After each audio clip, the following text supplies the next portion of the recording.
Hello, hello, ladies and gentlemen. This is your girl Mitzi, and this is Mitzi. Let's think about it. Today we are thinking about listening to your body. That is what we are thinking about today. And luckily, I have Dr. Rebecca here who's going to help us think about this in a whole new way. How do we listen to our body? What do we do? We need to take this time to really think about it. So, Dr. Rebecca, thank you so much for sharing your time and your perspective with me. Let's just dive right in. When you hear those words, listening to your body, what does that make you think about? That makes me think about how our society is go, go, go, go, go, and everyone's body is not trained to slow down and listen. Hmm. That's true. I mean, this rat race is racing us. You know what I mean? It is pushing us over the edge, and we are not realizing that we aren't even taking a moment to just listen to our body. Oh my goodness, that is so true. Why is this society like this, right? I don't know, but that's a whole different rabbit hole we don't have to get into. So, for you, when did you start listening to your body, and how did you recognize that your body was speaking to you?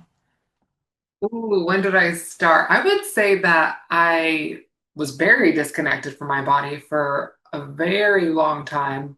I didn't feel it was safe to really, no, I wouldn't say I didn't feel like it was safe. I just didn't know that it was such a powerful tool to listen to my body. I And every mean, message that I got from the outside world was you need to achieve, you need to succeed, you need to do everything outside of you and not listen to your body in order to be successful. exactly. Like, how many times did somebody tell you, oh, you need to stop thinking that far, or you need to stop focusing inwards and recognize the external amenities that are here to help serve you so that the inside you will finally understand. But it makes no sense that way. You know what I mean? It makes no sense for Not somebody logical. else to tell me how I should feel. Like, what do you mean I should feel this way? But I'm not. Something's wrong. Something's not happening. And I love that you were so honest and said, I didn't know. You know what I mean? It wasn't something that I was taught because so many of us are not taught to listen to our body. We're not taught to just take a second and be like, "What? Why is my elbow like this? Why is my back like this?" You know what I mean? It really makes it real for people to really consider. So, how do you suggest people to really start listening to their body? I would say that they need to take time alone, would be Yeah, number one, and slowly set yourself up in relationships that you feel safe with, and job circumstances that you feel safe. Because if you're in constant fight or flight mode, you're never going to really listen in a way where you like listening to your body. Because when we're in survival mode and I wouldn't even say toxic relationships, just in relationships that don't jive, people have different priorities. Our bodies won't feel safe around people that have other things going on that are not our priorities. Simple as that. So taking time to be alone and then feeling safe and showing up and not being afraid to say, this relationship doesn't serve me. This job doesn't serve me. I don't feel comfortable here. Right. But it's really knowing that contrast by being alone and figuring out this is my yes, this is my no. First off, that's the first listening to your body. This feels like a yes, this feels like a no. And yeah, then you can get into intuition, right? Oh, my heart just said I'm in love with him, right? Or yeah. my gut just dropped into my feet. I got so scared, right? And those deeper intuition, listening to your body, but just being by yourself and understanding what's a yes, what's a no, because everybody has a different experience in their body on what's their yes and what's their no. And then showing up in your world and acting upon what you feel Hmm. slowly and surely and letting that relationship with your body build. Yes, yes. Oh, I love it. I love it, Dr. Rebecca, because people do not understand that moment to just be with themselves is so crucial. It's so crucial because we don't want to always be by ourselves because let's be honest, we don't know what's going to be said or what's going to be brought up to the forefront or what's going to be revealed. But I think that's where it allows you to get safe with yourself, like you were talking about.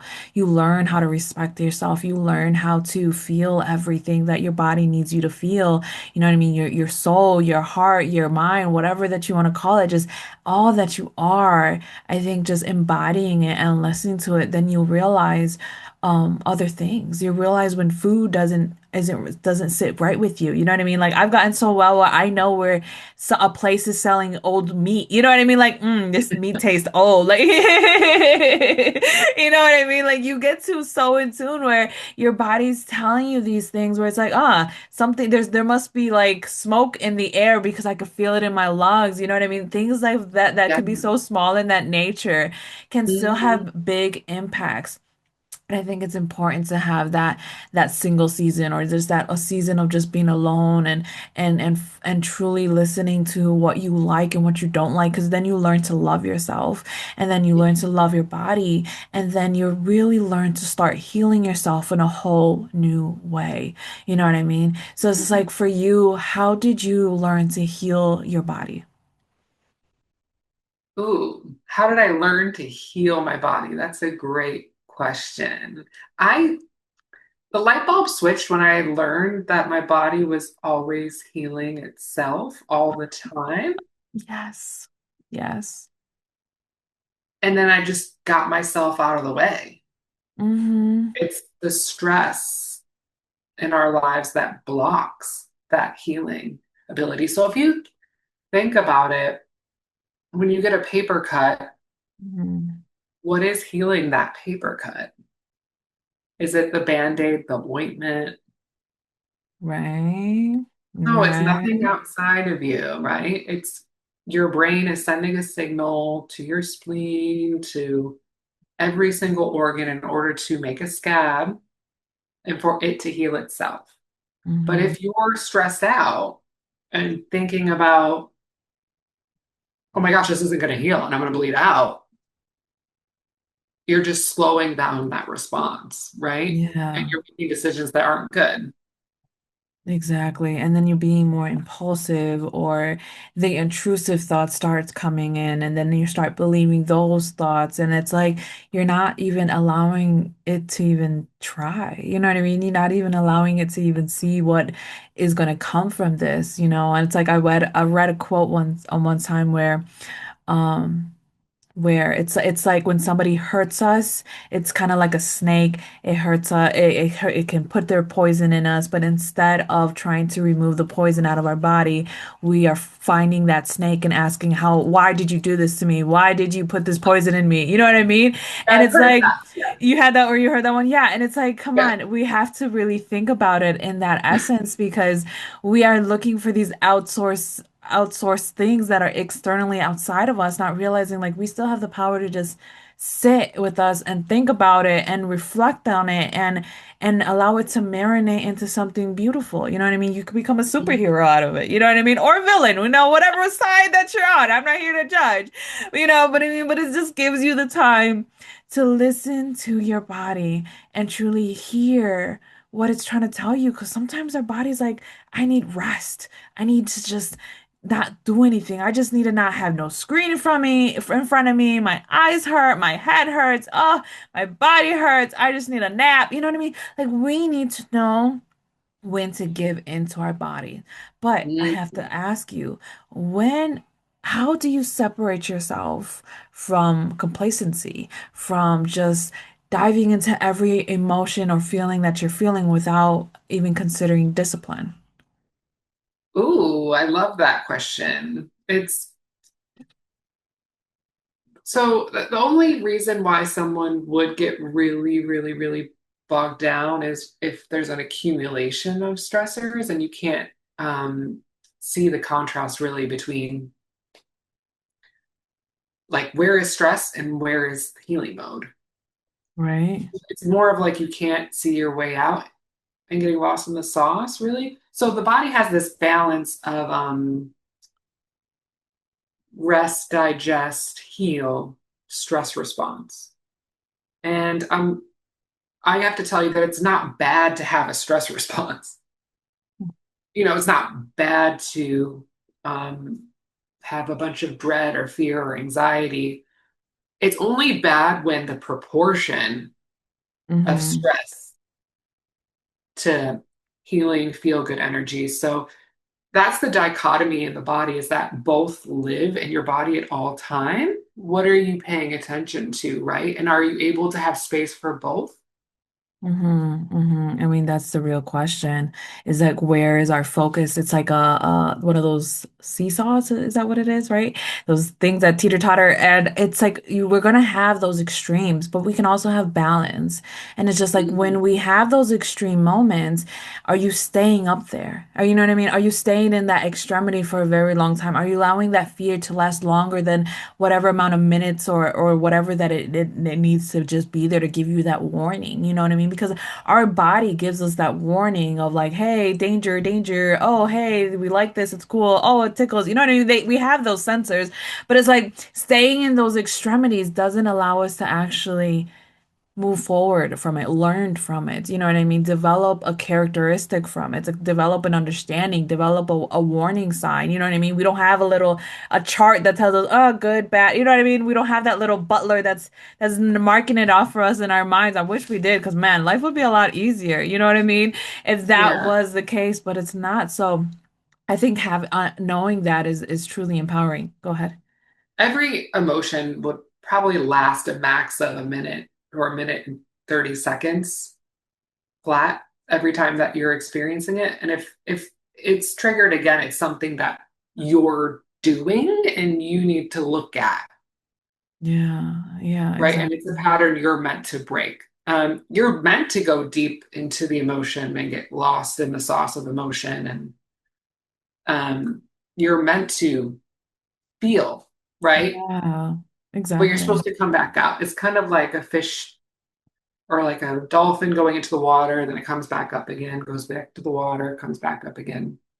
And this is where nervous system regulation really takes a hold because the brain and the spinal cord holds this charge, this positive negative charge, and it holds both your stress, emotional states, and also this peaceful healing energy. And that's where you're able to have both. So as long as the nervous system feels safe, Hmm. you're able to regulate.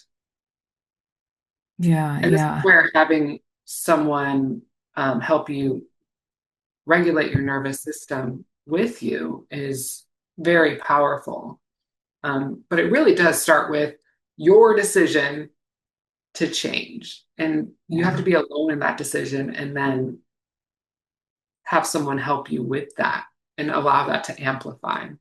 Yeah, yeah, exactly. I think you said it beautifully because people don't realize that it's already in us. It's like you said, how about healing? You know what I mean? Our body naturally heals. Our body naturally has that nervous system to regulate us back to a calm state. But if we don't have that resource to, or practices, or even attempt to even try to ground ourselves in those moments of extremities, it can take a toll long run on our heart, on our mind, on our soul, on our spirit, on all that we are. So for you, how do you stay grounded? What are you some tools that you found useful? I make sure that whenever I feel like I'm at the tipping point of being tired, stressed Hmm. out, can't take it anymore, I meditate. I just don't do anything. I Yeah, set a timer, 20 minutes, and I just listen to my body. And I listen to my body I would say every single day, there's a moment where I'm like, oh, I'm tired. I'm done. Let me check out. And exactly. some days it's, oh, nothing happened when I meditated. That was stupidly boring. And I stared at the wall for 20 minutes. And some days it's like, wow, I just felt this big emotion. I cleared my mom's or my mom's generational karma from like 30 years ago. I felt that come up and it just felt divine. So just if you're committed to it, no matter what your meditation looks like, just carving out time. to do nothing and allowing your body to speak whatever it wants to speak, whether that's boredom or past trauma, you're Yeah. really allowing your body's intelligence to take over and to heal itself. Exactly. And then allows you to just understand where it's coming from. You know what I mean? Like you understood where these emotions are coming from, where the each time is going to be different or it may be the same. It just depends on the day. As long as you give yourself the time to do that, then you have a better odds at the end of the day to feel different every day, to feel whole, to feel complete, to feel alive.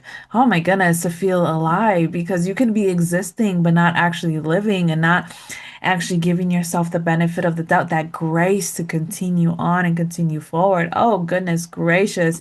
You know what I mean? We don't even give ourselves time. We give ourselves time for everything else in the world. Give it to money, give it to kids, give it to anything that we have to do. Scrolling. Oh my Yeah. goodness, the list is like a scroll that can go on down the stairs. Boop, boop, boop. You know what I mean? Like it is a never ending. Like everyone can just fill in the blank and what it is for you, but it's like do you give yourself that time? You know what I mean? And that's a real question that people have to ask themselves because they deserve it. You know, even if it's 5 minutes, like goodness gracious, Yeah. you can't just be waking up in the morning and whoo, sprinting out, ready to go and nonstop until you go to bed. Like, how do you even sleep at night? You know what I mean?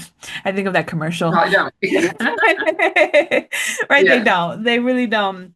They were probably on that commercial with that bed and was like, how do you sleep at night? Oh, I sleep on a Serta mattress. Oh, that's funny. So I have to ask you, what makes you feel gratitude in this world? You know what I mean? Because you seem very well-rounded. You have a good head on your shoulders. So what makes you feel this gratitude in life? What makes me feel gratitude? That's the Or question. what or what are you grateful for? I mean, where's your gratitude at? I guess I don't know. Play with the words, I guess. Where is my, I would say that mm, really my commitment to myself, my commitment to healing and the trust that I have in my body is really where the gratitude comes from and showing up, right? That showing up every single day for 10, 20 minutes to meditate creates such a safety in my body that it's almost like an automatic trigger for my body to be like, "Oh, let's heal this. Let's not just survive, let's thrive." And that's where the gratitude naturally pours out, right? So I would say it's commitment, like the commitment to myself, the intelligence that lives in my body. Yeah, that's really where that gratitude comes from. Yeah, I love it because you allow people to realize, like, hey, something so simple as committing to myself can make you feel grateful, that can make you feel that gratitude, can make you feel seen, whole, valued, acknowledged. I mean, a way to just love yourself. You know what I mean? Like, people are out here barely understanding themselves, and you are just over here loving yourself, like, oh, I got it. You know what I mean? I'm okay. Not every day is easy, but it's okay because I give myself the time, the commitment, the understanding, the patience, the love, the adjustments, the feedback. You know what I mean? Like we are our worst enemy and our best friend all at once, but it depends Mhm. on which side are we leaning on. So it Oh, yeah. really does make a difference in your life. So was this something that you had to learn? I mean, or was this kind of just naturally to you where you just kind of just stepped into it? Oh, I would say that I definitely was probably born with a side of gratitude because that's just what everyone always tells me is that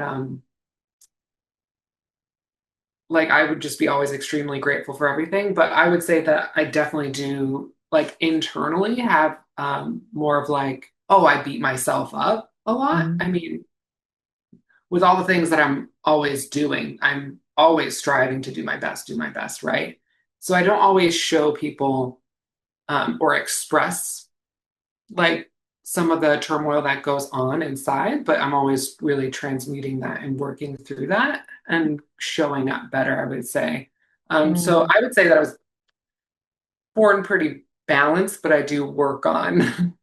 Yeah, I mean, it's very realistic because people don't realize like sometimes we do have this natural gratitude that we lean towards and we see people's efforts and we're like, you know what, thank you. Thank you for being in my life. Thank you for giving me this. Thank you for just the opportunity, the acknowledgement, the encouragement, you know what I mean? Whatever it may be. But sometimes we have that naturally in us, but we also have that you can do more, you can do better. You should have said it differently, use a different words. I mean, we like we said earlier, we can be our own critic, and when sometimes that if we allow that critic to step forward into more parts of our lives, then we can truly hinder ourselves because we will never be enough. We can never value ourselves in a way that I did good. You know what I mean? You have that moment where I did it.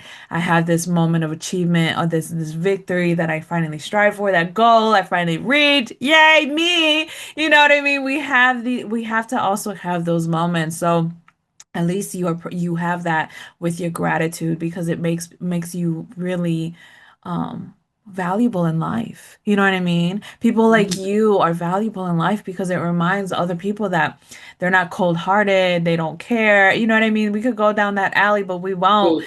Well, yeah, You know, yeah. but it's truly is empowering for people to really start considering how can they be more grateful? How can they consider their lives differently? How can they listen to themselves? How they can take their time with themselves? Oh, so much they can really start thinking about with this conversation. So time is catching up to us, but what could be some lasting words that you can leave us off with to keep on thinking?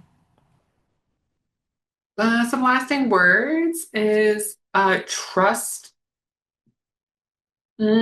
Trust your body. Even a lot of times I see a lot of people that they suffer on top of suffering, you know, Mm-hmm. where something goes wrong and they really are taking it as a sign that their body's working against them, that life is working against them. And I forgot the quote, but it's the suffering on top of suffering that makes life really hard. Mm-hmm. It's Not that true. suffering is a good thing or pain is a good thing at all, but it's something that we need to be listening to.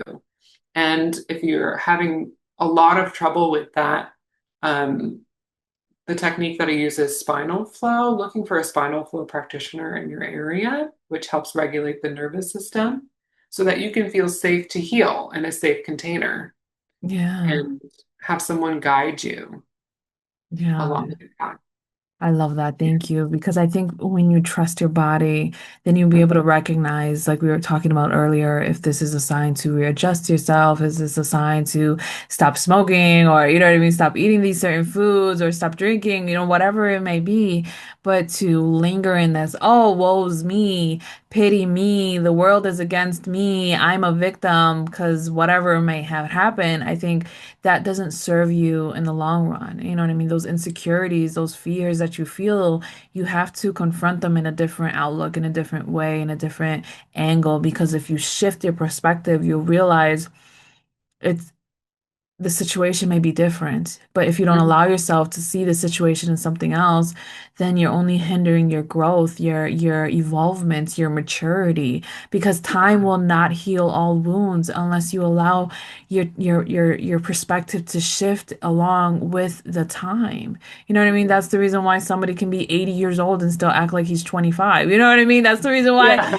people do not grow up all the time because we get stuck in a stage and don't allow ourselves to see something for what it could be. You know what I mean? We get stuck and we have those blinders on. Oh, man, we can keep talking for hours, but it's a true thing that we have to consider. So everybody, if you enjoyed this conversation as much as I did, go check out Dr. Rebecca. I have access to her link that has access to her website, to access all the great content that she has to offer the world. You know what I mean? She's a doctor. She can help you.